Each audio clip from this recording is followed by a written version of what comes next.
দু একজন সমন্বয়ক ইতিমধ্যে বিদেশে গেছেন, তাদের ছবি টবি দেখলাম, তাদের ব্যাগ, তাদের খুব দামি ব্যাগ ট্যাগ নিয়ে অনেক কথাবার্তা হয়েছে যে গুচির। ইতিমধ্যে আমরা বিভিন্ন সূত্রে জেনেছি যে ত্রাণ তহবিলের টাকা এদিক সেদিক হয়েছে।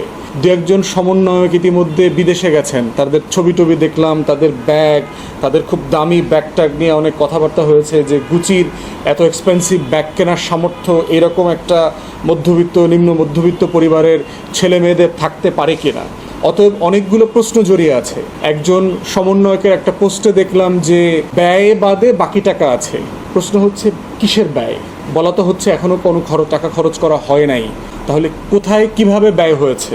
শুরু থেকেই আমার একটা প্রশ্ন আছে, সেটা হচ্ছে যে এইভাবে গণতহবিল কালেকশন করাটা আসলে ঠিক কিনা কোনো বৈধ অথরিটি ছাড়া। কারণ এটার সাথে একটা জবাবদিহিতার প্রশ্ন জড়িয়ে যায় যে কে টাকা খরচ করবে। ইভেন দেখবেন যে মসজিদ যারা বানায় তারা দেখবেন টেবিল চেয়ার নিয়ে মাইক নিয়ে কিন্তু সামনে বসে মসজিদের জন্য টাকা তোলে।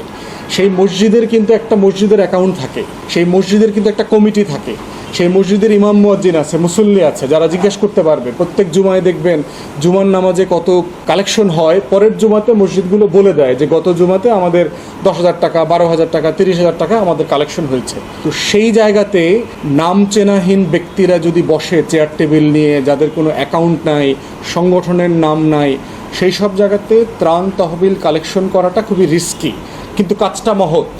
এবং মহৎ কাজ বলি বাংলাদেশের মানুষ সেখানে কোটি কোটি টাকা দান করেছেন। সমস্যা যেটা দাঁড়িয়েছে, আমরা দেখতে পেলাম যে সেই টাকাগুলো 3টা অথবা 4টা ব্যক্তিগত অ্যাকাউন্টে আছে। প্রশ্ন হচ্ছে এইটার অ্যাকাউন্টেবিলিটি কিভাবে থাকবে? ওনারা কি ব্যাংকের স্টেটমেন্টের কপি প্রডিউস করেছেন? আমরা দাবি করব যে তারিখ থেকে যাদের অ্যাকাউন্টে, যাদের বিকাশে, যাদের হিসাবে টাকা আসা শুরু হয়েছে, তাদের প্রত্যেকের সেই দিন তারিখ থেকে আজ পর্যন্ত ব্যাংকের স্টেটমেন্ট ব্যাংক থেকে প্রিন্ট করে একদম সোশ্যাল মিডিয়াতে দিয়ে দেওয়া দরকার যে ওই অ্যাকাউন্টে কত টাকা জমা হয়েছে, কত টাকা খরচ হয়েছে, খরচটা কিভাবে হয়েছে। আমরা মনে করছি জাতির আবেগ এখানে জড়িয়ে গেছে, জাতির ভালোবাসা এবং আমাদের বন্যা দুর্গত এলাকার ভাই বোনদের বাস্তবতাটা, যাদের এই মুহূর্তে টাকা দরকার, যার এই মুহূর্তে টিনের ঘরটা ভেঙে গেছে, তার এই মুহূর্তে টিনের ঘরটা করা দরকার, যার পুকুরের ঘেরের মাস্ট বের হয়ে গেছে, যার ধান ক্ষেত ডুবে গেছে, এরকম প্রত্যেকটা শ্রমজীবী কর্মজীবী মানুষের ইমিডিয়েটলি তার সাহায্য দরকার, যে কোনো ফর্মে দরকার। অতএব আমরা দাবি করছি যে টাকাগুলো ব্যাংকে না রেখে ইমিডিয়েটলি এটা মিলিটারি যেহেতু এখানে এইড কালেকশন করছে, সেনাবাহিনীর মাধ্যমে এটা একটা ফর্মে এনে এটা ডিস্ট্রিবিউশন করবার একটা উদ্যোগ নেওয়া দরকার ইমিডিয়েটলি।